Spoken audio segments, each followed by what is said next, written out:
সকালবেলা ম্যাডাম এখন গাছ করা আরম্ভ করে দিয়েছে। হ্যাঁ গো, সকালে তুমি গাছ পুঁতছো কেন? কালকে গাছগুলো কিনে এনেছো? ডালিয়া আছে, কি কি গাছ এগুলো? এখানে আছে ডালিয়া আছে, ইনকা আছে, তারপর চন্দ্রমল্লিকা আছে, স্নেক প্ল্যান্ট আছে, রেড প্ল্যান্ট আছে, গোলাপ রয়েছে, পিটুনিয়া রয়েছে, প্রচুর ফুল আছে।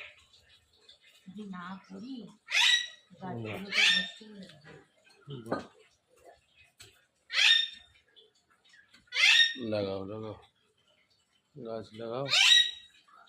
কাজের মেয়ে এখন আসেনি, তাই তো?